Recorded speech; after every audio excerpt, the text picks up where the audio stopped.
మామయ్య గారు, మీ అబ్బాయికి డబ్బులు అవసరం అంటండి, మీ దగ్గర ఏమైనా ఉన్నాయా? లేవమ్మా నా దగ్గర. మనం ఇప్పుడు ఎలాగో టౌన్లోనే ఉంటున్నాం కదండి, ఊళ్ళో ఉన్న ఇల్లు అమ్మేచ్చు కదా మామయ్య గారు. ఇప్పుడు దాని అవసరం ఏమి లేదు కదా. ఇప్పుడు అమ్మేస్తే అవసరమైనప్పుడు ఎలా వస్తుందనేదే నా ఆలోచన. నేను చెప్పాల్సింది చెప్పాను, తర్వాత మీ ఇష్టం. కోడలు చెప్పినట్టే చేయొచ్చు కదండి, మనం ఎలాగూ ఇక్కడే ఉంటున్నాం కదండి. ఇప్పుడున్న పరిస్థితులు రేపు లేకపోతే మన పరిస్థితి ఏంటి?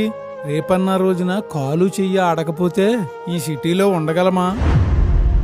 ఇక్కడ ఉండి వీళ్ళని ఇబ్బంది పెట్టగలమా? ఊళ్ళో ఇల్లుంటే అక్కడికి వెళ్ళి తలదాచుకోవచ్చు. లేకపోతే ఆ రాజమ్మకు పట్టిన గతే మనకు పడుతుంది. రాజమ్మకి ఏమైందండి? అవును, ఆ విషయం నీకు చెప్పలేదు కదా. రాజమ్మ కష్టపడి ఇల్లు కట్టుకుంది. ఆ ఇంట్లో ఒక గది కూడా తాను ఉంచుకోకుండా మొత్తం ఇల్లంతా కొడుకులకి ఇచ్చేసింది. ఊళ్ళో ఉండడానికి ఇల్లు లేక